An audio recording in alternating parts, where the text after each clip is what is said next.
सम और विषम संख्या के बारे में। सम संख्या क्या होती है और विषम संख्या क्या होती है।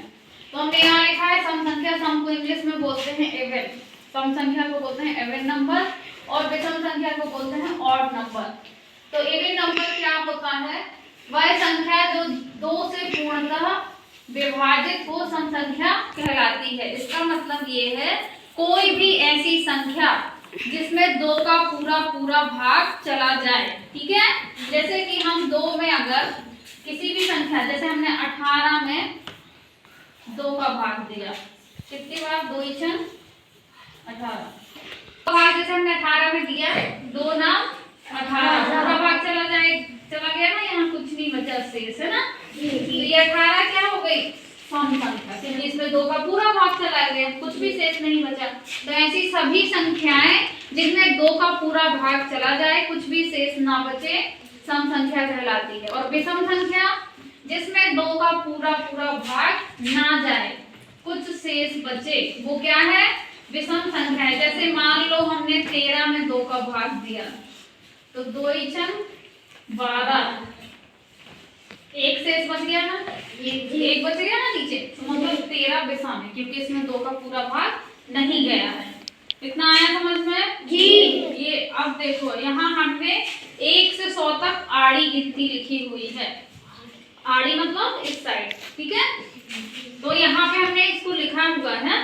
अब इस लाइन में ये सारी क्या है, विषम संख्याएं हैं। ये क्या है, सम, फिर विषम, फिर सम, ऐसे लिखी हुई है इस क्रम में। अब ये तरीका, एक दूसरा तरीका बताते हैं हम सम और विषम संख्या पहचानने का। अगर किसी संख्या के आखिरी में कितनी भी बड़ी संख्या हो, अगर किसी संख्या के आखिरी में 0, 2 या फिर 4 या 6 या 8, इनमें से कोई भी अंक है, आखिरी में इनमें से कुछ भी लिखा है, कोई भी एक अंक, तो वो संख्या कैसी होगी, सम। जैसे मान लो यहाँ पे आखिरी में संख्या में क्या लिखा है, ये संख्या में क्या लिखा, 1। तो अगर 1 है तो क्या होगी, आखिरी में 1 है तो क्या होगी, विषम। वेरी गुड, क्या होगी, विषम है ना। 1 3 5 7, मान लो हमने यहाँ देखा 8 कहाँ है, सम में या विषम में, सम। मतलब ये पूरी संख्या, ये सम, देखो सभी में 8 है, इसीलिए ये संख्याएं सम है। ठीक है, जैसे मान लो हमने एक संख्या लिखी, कुछ भी, अब देखो ये पूरा एक नंबर, पूरी एक संख्या लिखी है, हमें आखिरी में देखना है क्या है, आखिरी में क्या है, 2, और 2 क्या है, सम। ये पूरी संख्या भी सम होगी। मान लो यहाँ पे 3 होता, अब 3 क्या है, पूरी संख्या भी विषम होगी। आ गया समझ में जी। तो हमें ये तरीका अपनाना है।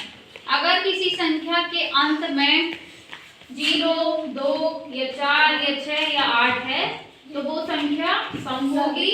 और अगर 1, 3, 5, 7 या 9 है, तो वो विषम होगी। अब इसकी एक्सरसाइज कराएंगे।